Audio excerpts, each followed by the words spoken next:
Welcome back to the Gridiron Grind with Andrew and Lance. Today we're going to touch on that battle that we had, and I wanted to I want to discuss a false narrative going out there. But first, it looks like a different location that our friend Lance is at again. Where are you at now? This time I'm in Pocatello, Andrew, and I'm very excited to be home. Cannot wait to be home. Um, I can't believe it, but I forgot my pillow again, Andrew. I don't know how I did it. No, no. I got in the car this morning and I'm like, how is this possible? Like how could I like the only thing I can equate it to is I used to be at a job where there's a gym next door and I'd go work out there and pack my gym bag to take to work every day because I didn't have somewhere at work I could keep the bag. So I'd take it home.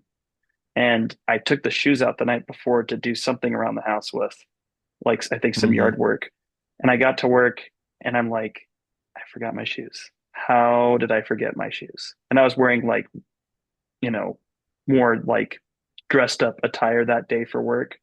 So I couldn't just wear like slackers at the gym to go run Hmm. a mile in. And so yeah, anyway, that was pretty embarrassing. And it's kind of like I don't know how you could forget that. And now I'm in the same boat. How could I forget a pillow? The thing I've been talking about in every single episode of this podcast. And it's going to Hmm. become this running joke now, Andrew. It's like, can Lance remember to bring a flipping pillow with him to the hotel? And apparently not. Apparently I can't be trusted with the thing that I love to complain about for multiple minutes on a podcast. So um Well, when is your next work trip? uh it is in November actually. So we'll see if I get it right this time. I'm going down to Salt Lake for a conference I have to go down to. Here's the worst part, Andrew. That one's going to be uh it's a 5-day trip. So Oof. I can't afford to make a pillow mistake this time because that would Yes, a be couple days is one thing. A whole week is a different story. yeah. We'll see how it goes. So If you forget it yeah, again, you might just have to buy a new one at the store just for your maybe I hotel. should do that. Maybe I should just because these hotels I'm going to, there's a good chance I'm going to come to them every year. So maybe I should just literally give him a pillow that's like Lance's special pillow and ask him to keep it Hmm. somewhere in storage. Um, Hmm. they'll probably be like, we won't do that unless you've been here 5 times, and then we'll think about it. You can say, okay, in 2 years we'll talk. So what about you? Do you ever have to travel for work? Not really. I did once a couple years ago, but the role I'm currently in, I'm pretty much stationed right at the office 3 days a week, and then 2 days a week here in this office at home. That's One day awesome. maybe if, things go the pathway they look like they're going, I might have to take a role that travels more, but at the moment, nope. Just a 20-minute drive to work, 20-minute drive home. I like it. That's almost my drive. Like that's almost to the letter how long my Yeah. well, without traffic, that's how long my drive is. Yes. Yes. Yes. With traffic, we're looking more like 30, 35. Oh man. Traffic is the worst. Hate it. Mm-hmm. Um Mm-hmm. yeah. So I guess TBD, Andrew, when we get into another podcast episode in about a month from now, we'll be able to have this discussion with each other and you'll be able to make fun of me. So I'll be like, hey, Lance, did you get your pillow? dude, I can't believe it. I can't believe that I'm literally this Mm-hmm. dumb to make that mistake again. Literally 2 trips. Or well, actually, this is the third trip that I've had this problem. So, oh well, you move on, right? You move on, live life, and try to talk about football, which is like what everyone's here for. They're not here to talk about my diatribe about forgetting a pillow, Yes. Yes. Even though that's very entertaining, I'm sure that everyone's enjoying it. They're here to hear about football. And so let's just get right into it. The Eagles at Vikings game. It was fun. It was competitive. And one team had to win, one team had to lose. And there is a narrative out there, which I'm sure that some of the Eagles side believes as well, that they're saying that Carson Wentz is the reason why the Vikings lost this game. And that couldn't be further from the truth. I'm not saying Carson Wentz helped us compete and try to win, but there are two main factors. why Minnesota lost this game. And then a third factor that happens, it's just kind of luck sometimes, just look at the draw. Mm. But Wentz is not one of those. Could Wentz have played better? Absolutely. He had some throws where he's throwing behind receivers, throwing behind the line of scrimmage for a fumble. He has that kind of that punt YOLO ball interception where, I wasn't like upset about that, but could you try to get like 10, 15 yards and then punt? You could. Change field position even better than just a 40-yard bomb. Um, and then the pick six he threw, I talked to you about it. It wasn't all on him. He has fault in it for sure.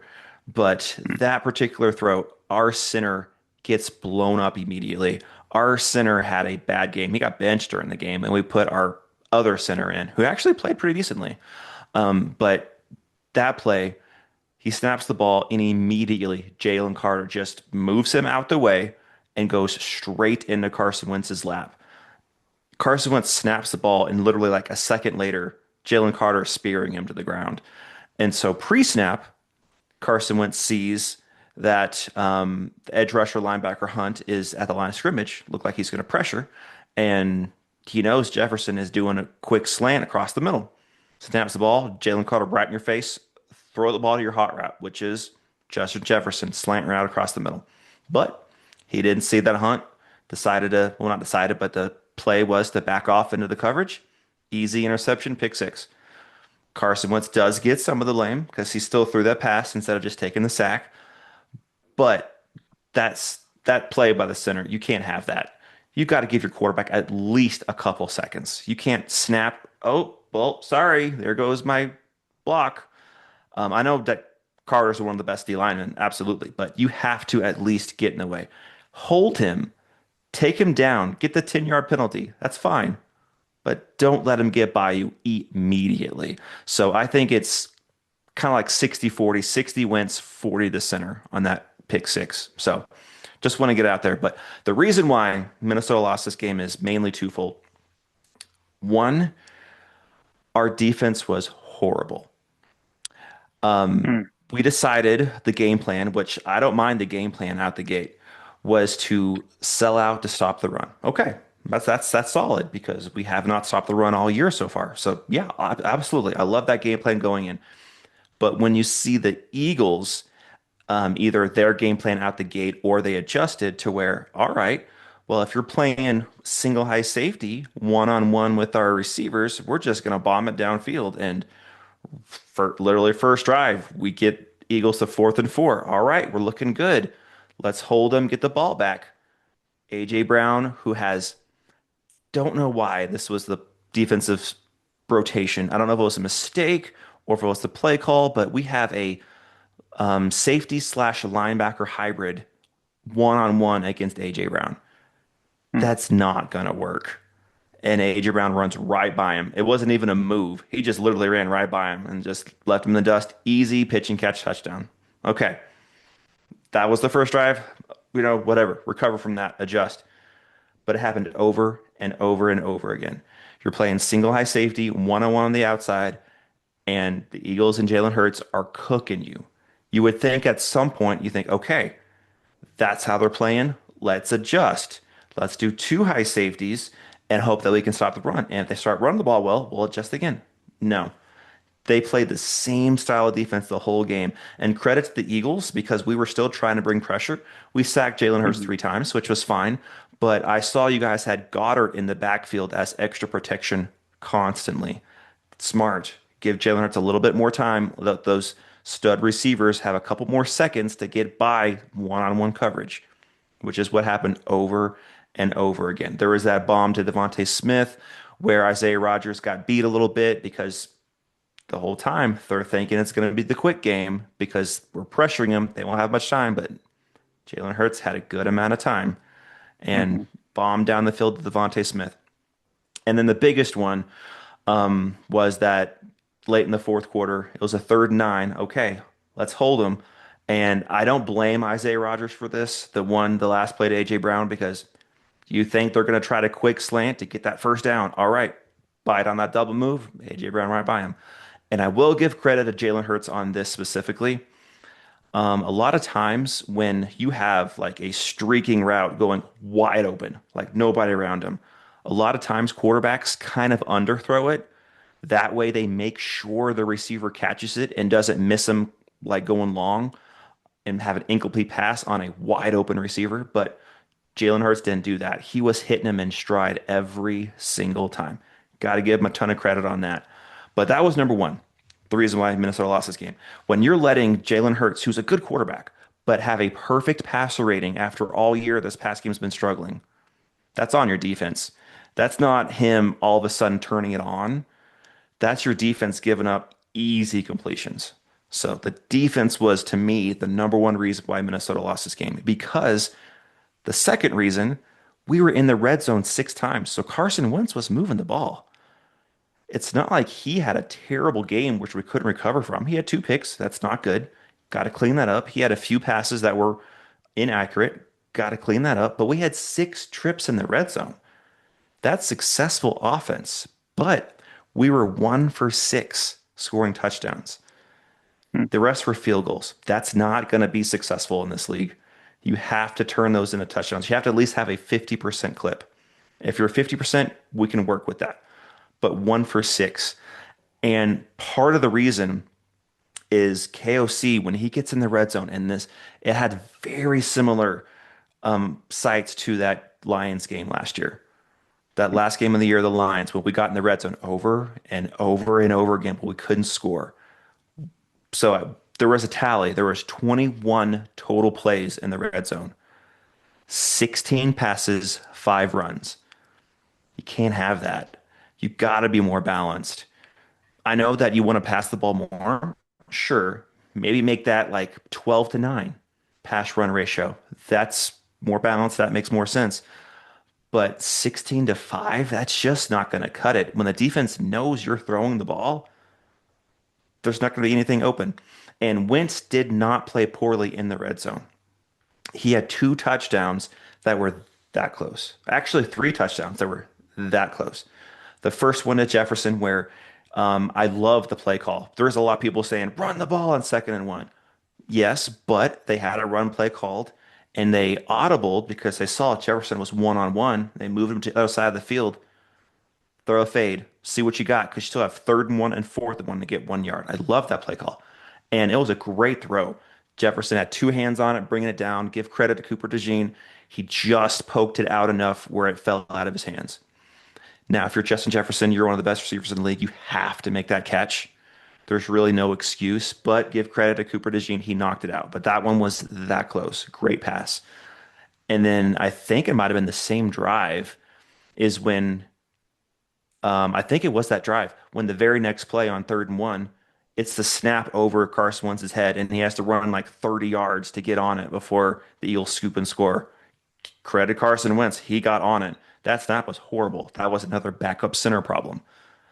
There was no way. And Carson Wentz is not short. He's tall. He's like 6'4", 6'5", and that ball was way over his head. He runs downfield, lands on it, and we luckily kicked that 59-yard field goal. That was one drive. Another drive, we're in the red zone, and I think it's 3rd down, and Carson Wentz throws a great pass to Jalen Nailor, touchdown, and we could call for a holding penalty, which I know that holding pretty much happens every play. But this one I don't think should have been called because they thought that the offensive lineman pulled the D lineman down, when you look at it, it was more hand fighting and the D lineman slipped. But in real time, it's hard to tell that. I'm not discrediting the call, but that was like one of those and that took away a touchdown pass, and it was a great pass. And 10-yard penalty, back it up. We couldn't get the first down, kick a field goal.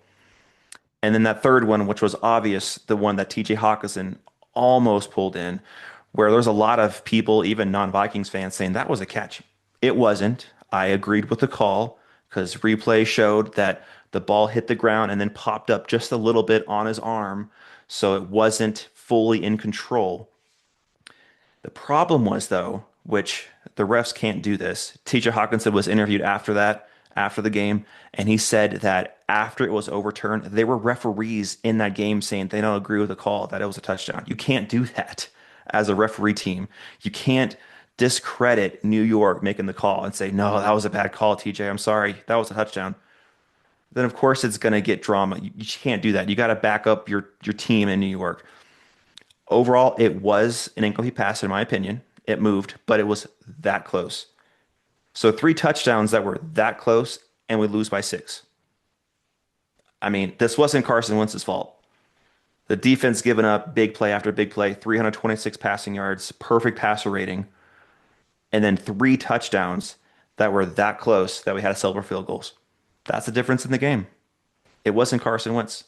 If he doesn't throw those two picks, do we win? Maybe, maybe not. But if we score three touchdowns instead of three field goals, much better chance. So I wanted to get that out there. Everyone's blaming Carson Wentz. They're wanting his head. Did he play great? No, he didn't. But he played good enough for us to win. And we just didn't get it done on defense and in the red zone. That's why Minnesota took an L this week. I could see that what you're saying. I feel like that multiple things can be true. I think that it can be true that Carson Wentz made plays to put the team in position, but he also made plays to make it tough for the team to be able to win. Um, One play in particular I'm thinking about is in the red zone. Greg Olson did a great job highlighting this. He had CJ Ham in the flat and just totally Hmm. ignored the route, 100%. If he throws that ball to CJ Ham, they don't have to settle for a field goal in that spot. I Yeah. mean that was a third down play, and Ham was wide open. Wentz just he that this game, Andrew, from my perspective as an Eagles fan, reminded me so much of 2019 and 2020 Wentz. You see the potential, you see the greatness, but then you see plays where you're just like, why? Why did you do that?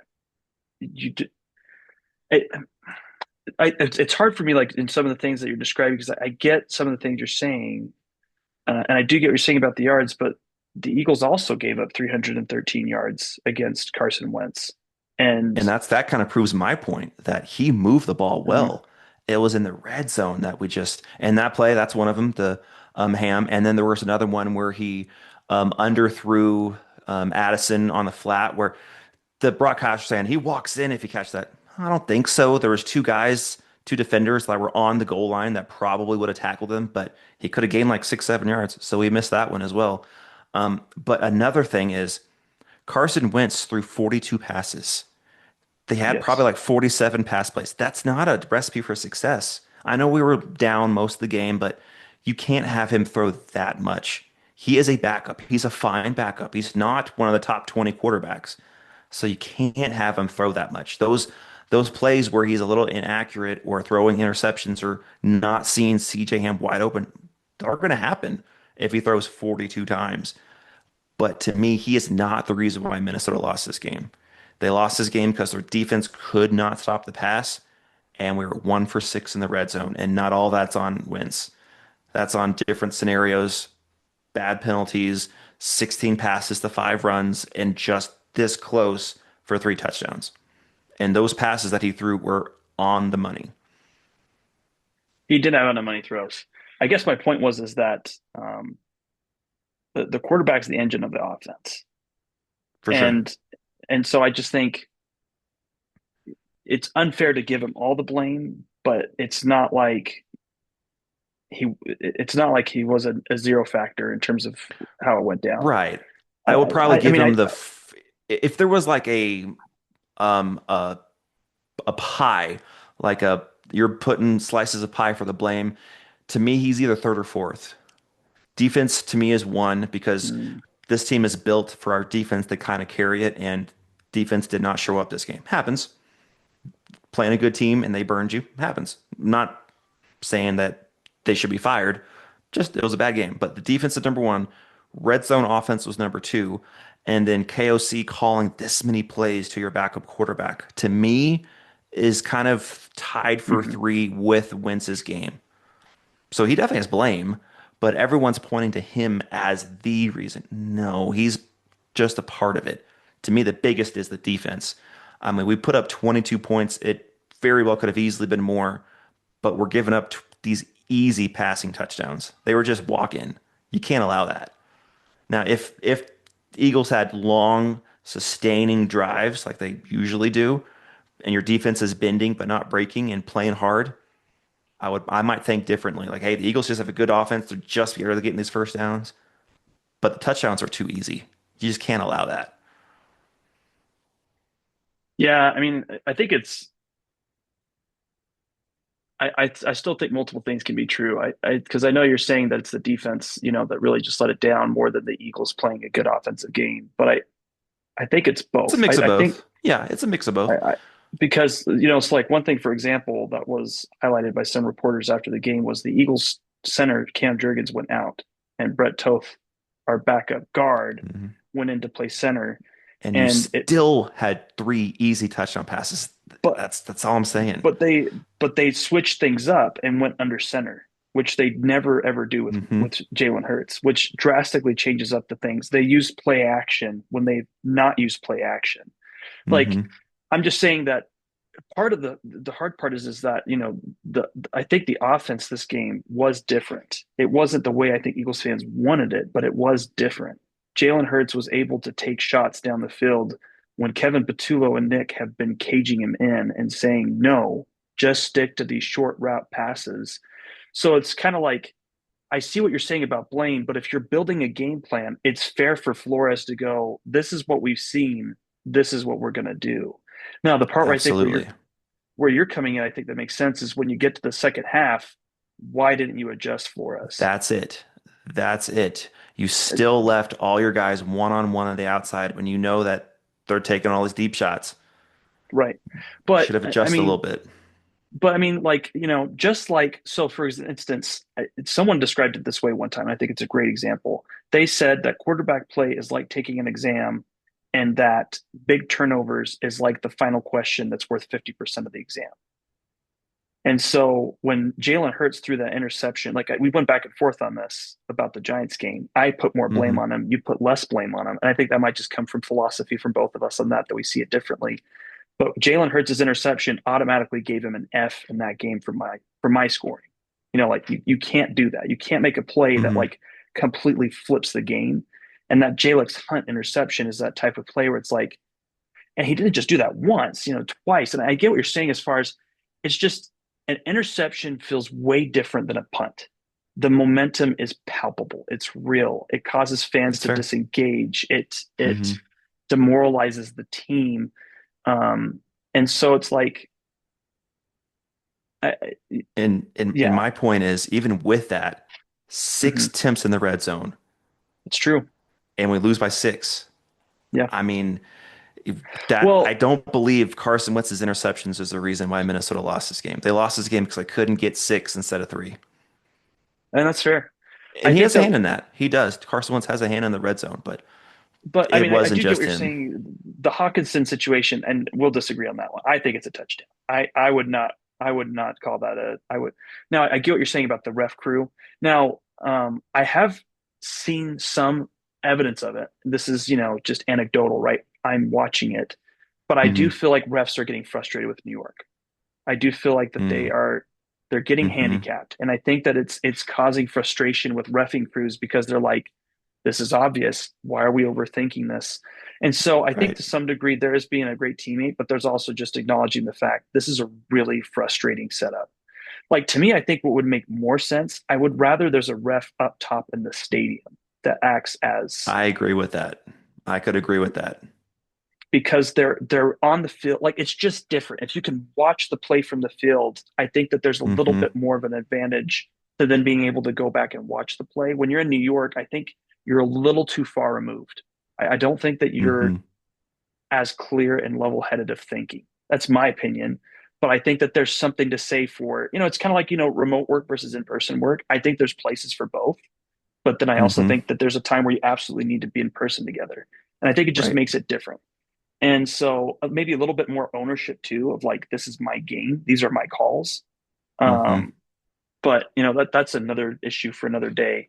Um, I do get what you're saying about Wentz. I feel like that it was a bad matchup for Minnesota. That's what I chalk this game up to, is that they faced the Eagles at a bad time. And to me, this game reminded me a lot of last year when the Eagles faced the Browns. And it was the mindset of, I think, among the Eagles, I don't care how we freaking win. We just have to win. We have to win. Whatever we have to do, let's win. Let's turn the page. Let's stop Hmm. this losing streak. We have to stop the bleeding. And I think that's unfortunate for the Vikings because it just put them in a really tough spot. I mean, it did.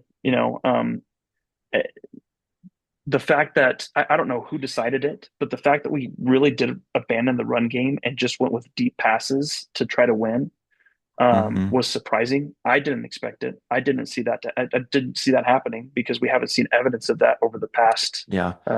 5 weeks, To me, that's 6 weeks. honestly great decision, great play calling. Because whenever the defense you're playing has one safety pretty much all game long and stacking the Right. box, and there's Yep. one on one, and you know that this defense is aggressive, take your shots. And when you see it work, continue to do it until it doesn't. One thing I wanted to mention, we were talking about Dallas Goedert picking up blocks, but the person I would highlight for picking up blocks this game is Saquon Barkley. Yeah. Um, he made the right read almost every time. Almost every time that the Vikings brought a hot read for a Hmm. blitz, he almost exactly knew which gap it was going to be. He knew if it was Hmm. going to come from the center guard, if it was going to come from the guard tackle, or come from outside. And he did a really good job of gauging where he needed to be for blocking. But that was huge. I mean, there's at least 4 plays I can remember where if he doesn't make that block, the pass doesn't set up. There's not enough time. Yeah. And the main guy that makes those calls is the quarterback. Right. Quarterback makes the protection call. So Jalen Hurts knew what he was seeing. He's really good at studying and learning defenses. So I definitely give him a lot of props there. Uh, Hmm. that fumble was definitely unfortunate for the Vikings, the snap over the head of Wentz. I definitely Yeah. think that was a huge Yep. moment, and it definitely wasn't Wentz's fault. By the way, Wentz deserves a lot of credit for getting on top of that He ball. does 100%. Like when that happened, I was like, "Oh boy, there is a touchdown." But he showed he still's got a little bit of athleticism in his old age, and he was able to get there before the D line did. I was like, "Whoo!" And I did not Yeah. know that we were still in semi field goal range. So, and I got to give props to Will Reichard. He's looking like one of the best kickers in this league. He's the reason why we stayed in this game because our red zone offense was horrid. He was nails this game. Got to give him credit. One thing too, talking about red zone offense for the Vikings, there's a lot of short yardage situations. I just feel like the Vikings did not get their running game going, um, and They that abandoned it too soon. The one touchdown they had in the red zone, they ran mhm, like 5 plays. 4 of those were runs. I'm just saying, and they scored on it. And it's then some fair. reason KOC stopped running it in the red zone. That's why he picked up Jordan Mason. Well, And 4/5 of mhm. your O line is now healthy and starting. Run it. Gotta give him a shot. Well, I mean, it's true though, man. I mean, coaches don't talk about it, and they don't talk about it enough in the NFL. But coaches have preferences. KOC Hmm. he loves deep balls. He loves the passing game, and Hmm. that is where he's going to naturally lean on. And Now, if you have your starter who you've molded, I can almost understand a little bit more. But this is your backup quarterback who's been in this building for like a month and a half now. that's another great point. He's and Carson Wentz is known to be who he is. He's got talent. He can make some plays, but he also kind of freezes in some moments. And that's who he is. Nothing wrong with that. That's just who he is. And he showed that. We had the full Carson Wentz experience. And you can't throw the ball 16 times and run it 5 times in the red zone, especially when the first few trips you didn't succeed. You got to adjust your game plan a little bit. And KOC in his history has shown that adjustments when things aren't working the way he thought kind of don't happen like they should. There's been times like the Browns game, he made adjustments. It was awesome, awesome. But if you recall, I mentioned it in our episode that on the podium, he looked like he was like dying inside that he had to do that. He hated adjusting that game plan, and it worked beautifully.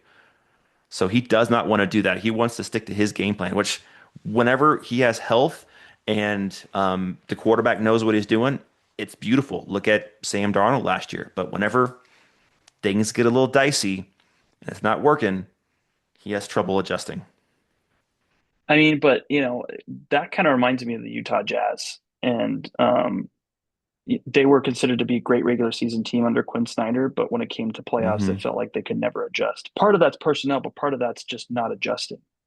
And Right. so I think the question that KOC has to ask himself is how sustainable is this in the playoffs? And for the most Hmm. part, there hasn't been success with the offense. Um, Yep. you know, they should have beat the Giants when they went with Kirk Cousins. That's a game you Hmm. can't lose. Like looking back, it's the first time, so you try to go easy on them, but you can't lose that game because Hmm.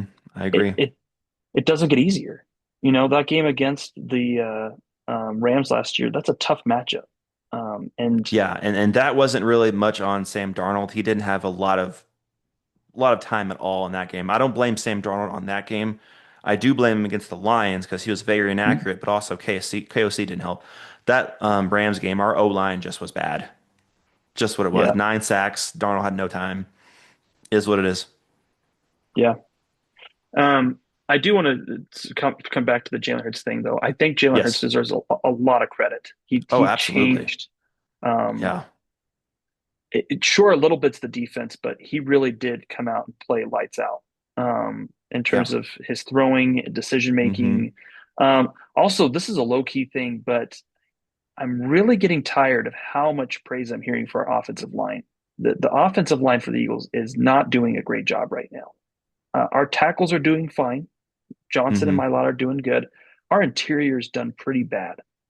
Um, and there's a mix of injuries. There's a mix of players just needing to know how to work with each other. But I mean, the Hmm. amount of pressure that Jalen Hurts is taking is pretty substantial. And this game, Jalen Hurts just did a great job of avoiding tackles, avoiding the sacks, keeping himself alive Hmm. and going.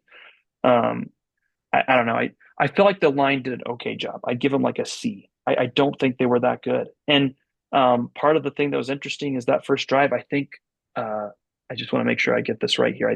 I think it was 41 yards for Saquon Barkley, 25 yards in the first drive, and then he had 19 the rest of the game. And Cam Jurgens went out right after that first drive. And so I think there's a substantial Hmm. drop off. And um, I do give Patullo credit for switching from the running game and embracing the pass. I thought Yeah. about this. I think one of the Eagles' biggest problems they've had the past 2 weeks. Imagine you're playing Madden, right? And you're looking at the ratings of your team. And last year, when the Eagles had Mekhi Becton, I would say you had someone that was like, let's say he was like an 88 run blocker and a 78 pass blocker. That's what I'd consider Mekhi Becton. There's a lot of times I'd watch him on pass plays and I was like, that wasn't really good. That wasn't good form or technique. Defender got by Hmm. way too fast. And I think the Eagles adjusted to that. They said, you know what? Our blockers this year are not as good at passing. Let's run the Hmm. football. And I think that opened up the passing game to be able to succeed. Whereas this year, I think we went in the mindset of, hey, we're only replacing Mekhi Becton. We should just be able to run the ball just fine. But we didn't factor in, like, Madden, like how it factors in injuries and players aren't as good with their ratings. Landon Dickerson, I don't think is as good of a runner. And I thought about this. I bet you as a blocker that it doesn't feel as good to be running down full steam with a shoddy ankle and knee injury Hmm. as it does to pass block. I think pass blocking would be easier on an injury. That's my guess. I'd have to talk to him to ask him. But I bet you he would say, you know what, you're probably right. It's a little easier for me to set up pass blocking than it is to go out run block. I think Cam Jurgens, same thing, because he's recovering from a back injury. And then Tyler Steen, I would say from watching him last year, he was a better pass blocker to run blocker. And so I just think that there's been this internal struggle in Philadelphia. We're going to run the football. We're going to run the football, run the football, run the football. But we do it at the inexplicably bad times when it doesn't make sense. It's not a good call when we really should just embrace the pass game. And I think this was the first game where we really decided, you know what? We're just going to lean into the pass game. We're going to lean into it Hmm. again and again and again until it doesn't work. And that's why I think things changed for the Eagles is they're starting to use the line the way they need to. You know what's funny? You say they lean into the pass games a lot. They were 50-50 perfect balance. 23 pass attempts, 23 rush attempts. They didn't have to throw the ball that much because all they were deep shots. I guess Hurts I was guess what I 19 mean, for 23 with 3 touchdowns. He had one more incompletion than touchdown pass. but I think to qualify that, I don't think all pass attempts are the same. Just like how you say not all Yeah. rushing attempts are the same. This game, they Hmm. really did pass. Like they really did say, Jalen, go. This offense is yours. You Yeah. take it the way you want. That's not the way it's been. Dan Orlovsky did a great segment last week on ESPN before this Vikings Eagles game where he was standing on a field and he was showing the passes. And I think over 80% of Jalen's passes were within 5 yards. That's not a Hmm. passing game. That is not a true passing game. Like, Hmm. if you want a passing game, I'm not saying everything has to be deep ball, but you have to get at least 10 to 15 yards down the field sometime. And this game, they really did. And so that's what I mean by that when I'm saying that. I do Yeah. see that you could see some balance in there. I do remember moments where Saquon Barkley had a couple runs where he broke for 3 to 5 yards. I just Hmm. mean that this was a game where you truly had meaningful passing attempts, where you're not For pulling out your sure. hair saying, why did we go with this simple, mundane pass play that has no chance to get us a first down? Hmm. Um, so I And hope there were that plenty of continues. times on third and long or fourth down where Jalen Hurts just found a receiver for a first down or Yeah, or threw a touchdown pass. I think all three of the touchdown passes were on third and long or fourth down. yeah, yeah, And there was one play I remember specifically where it was like third and 13, and we had a good pass rush, got him out of the pocket, and we just couldn't get to him, and he throws a dart over on the sideline to Brown, and Brown gets his feet down for a first down. yeah. That might have been the best throw because the other ones were just wide open deep bombs that you just don't want to miss. That one was running to your right, a laser where the defender can't get to it, and AJ Brown makes a good catch. That might have been the best throw of the game. Well, I mean, yeah, I think that there's a lot of different ways to look at the game, and Rodgers got picked on a little bit, but a side note, I think Rodgers is great. I think he just had a Yeah, bad matchup.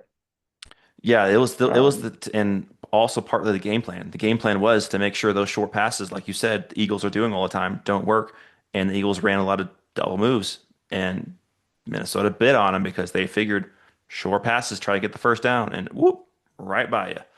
And that touchdown to Devontae Smith, Rodgers was close. He almost made the tackle, but he just wasn't close enough to trip him up. The one that AJ Brown beat him on, that was just he was trying to bite yeah. on the underneath slant and ran right by him and ball game. Well, and I think that there's another important factor too. I look at plays made by a player like a piggy bank. Don't ever ever let yourself get in the red. And right now, I'd say Eagle CB2 is constantly in the red, constantly in the Hmm. red, constantly making mistakes, not making up for it, barely doing anything to help out the team. That's not how I'd quantify Isaiah Rodgers. Isaiah Rodgers has made tons of plays this year that put the Minnesota Hmm. Vikings in position to win. So as far as I'm concerned, he's still in the black. He's doing good.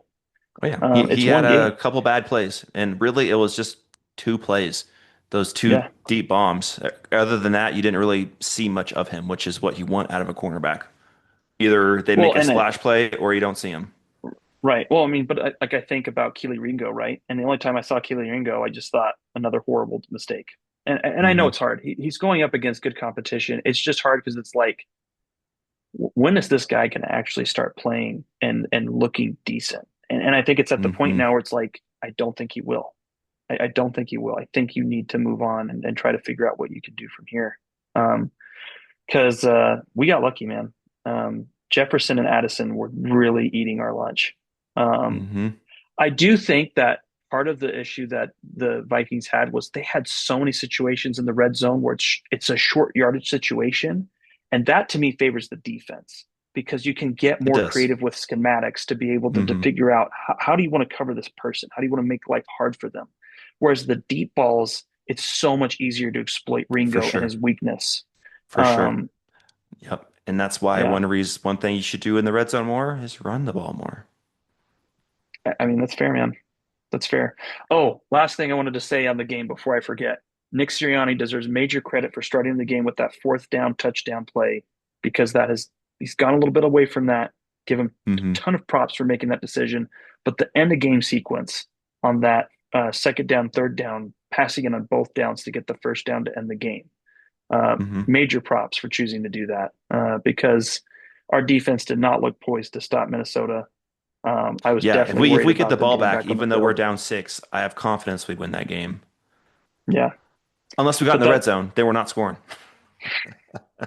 only if you're like 10 yards away from the end zone. If it's 20, anything could happen. But yeah, man, that's a good team. Minnesota's a good team. I wouldn't leave that game feeling like you have a bad team. Yeah, and Minnesota fans are already calling it in and saying, "Well, the season's over." I'm thinking, calm down.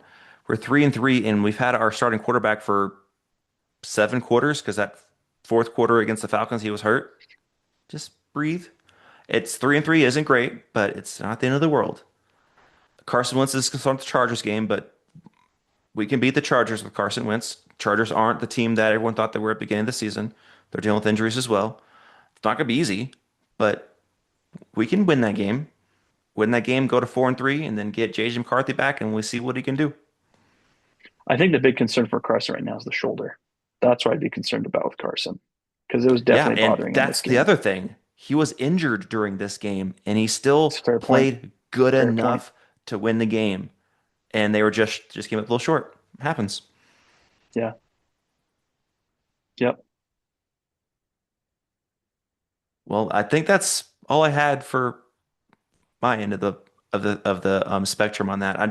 I got so tired that everyone was blaming that this is 100% Carson Wentz's fault and that the season's over. And I'm like, calm down, guys. Did he have a slice of that pie? Sure. He had some bad throws. He missed some receivers. Absolutely. But when you give up a perfect passer rating to a team that hadn't passed the ball very well this year, and when you're 1-6 in the red zone, those are also very big factors to why you lose. Right. Yeah. No, it's all fair, man. The parity of this league is still paramount. You can see it in most games. Hmm. Even last night with the Texans and the Seattle Seahawks, that came down to the very end and shouldn't Yeah. have. Yeah. Jason It Myers did. missing that field goal made me lose a league. I was like, man, because I lost by 4 points and it's a -1 for a missed field goal. And it was like a 30 or 40 yarder. So I might have tied or won. I was like, come on. That's what kickers do, man. They break your heart. Mhm. Um, And it's my fault because I was thinking between him or Reichard. And last year I had Reichard on my team, Will Reichard, and he had a up and down year. So I haven't picked him up this year. I'm thinking, okay, I like him, but I don't know if he's got the leg for those deep bombs. He'll probably just kick some mediocre ones, but he's been awesome this year. And if I picked him up instead of Myers, I win in that league. But didn't do it. happens, man. It happens. Hmm. Well, But speaking of fantasy, we're going to touch on that in our next episode. yeah, man. Looking forward to it. It'll be good. Things are looking good right now for my team. Um, Samesies. yeah, last week was a good week. It was a nice pickup Hmm. week as far as fantasy football. So I'm excited to dig into it. Absolutely. We should get right into that. Well, everyone, thank you so much for joining us in this episode of this Vikings and Eagles recap. We really dug deep into it. We had a lot to say. Be sure to like, subscribe, and comment, and we will see you next time. Thanks, everybody.